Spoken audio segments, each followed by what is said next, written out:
Soko la matunda ni moja kati ya mifano ya masoko yetu ya hapa Mpanda. Sasa mfano mcheku bwana huyu anaenda kutafuta hapo matunda. Sasa unataka ujifunze kitu kwa nini Mpanda, wafanyabiashara wa Mpanda au Katavi na maeneo mengine kuna utofauti. Huyu anapita, ametembea umbali mrefu, anazurura. Huwezi kukuta hao watu wanaouza hata mtu mmoja anampokea kwa mbali. Unaona, anasimama hapo. Hili eneo lote hili hapa kwenye hili duka hamna muuzaji. Huyu anakaa anaangalia, unaona? Haya, anaulizia nani anauza. Hakuna anayejitokeza. Ndani hakuna muuzaji. Umeona? Haya, ametokea muuzaji kamwangalia, ameondoka. Kaondoka. Maana yake bado amesimama. Bado kasimama, hajahudumiwa. Haya, kaamua kuondoka. Ngoja mama ondoka, anaulizia, anamtafuta muuzaji. Tujifunze kitu. Hili ni moja kati ya maeneo ya wafanyabiashara wetu hapa Mpanda Katavi. Unaona, anaangalia, amemkosa manake muuzaji. Anaamua kuondoka. Anaondoka. Hela anayo.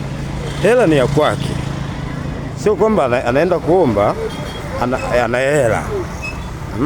Nataka ujifunze namna wafanyabiashara wetu ambao wako ndani ya moja kati ya masoko yetu ya Mpanda.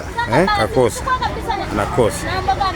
Huyu anamwelekeza. Manake eneo ambalo anatafuta bidhaa hakuna mtu ambaye anauza.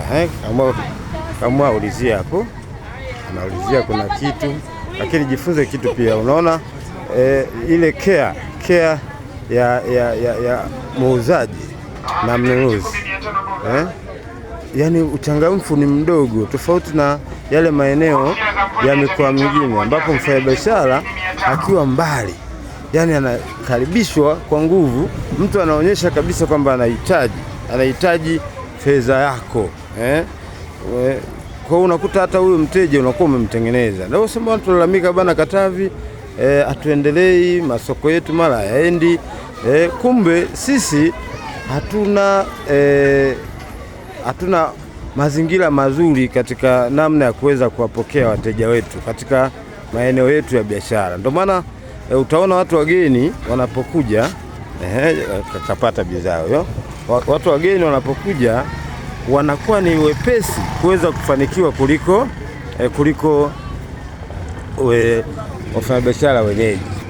Kwa hiyo hii ni moja kati ya kitu pekee ambacho nilikuwa nataka tujifunze.